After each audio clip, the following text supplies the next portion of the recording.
pag-usapan ko ba? Hello? O, asan ka? Bakit ngayon ka lang tumawag? Ano ka ba? Kanina pa ako text na text sa'yo eh. Hindi. Ano ka? Sinabi nga hindi ka nga nadaan dun eh. Ano ka ba? Huwag ka nga sinungaling. Mabihira ka naman eh.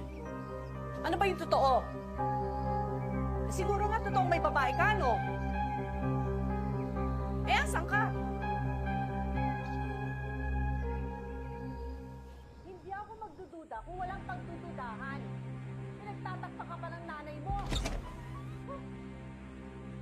Pinupunsit ka pa niya dyan sa kabababae mo. Pwede ba huwag mo nang idama yung nanay dito?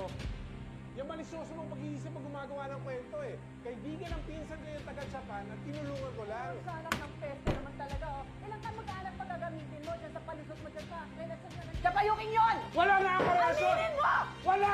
Huling-huli ka na eh! Sinungaling ka!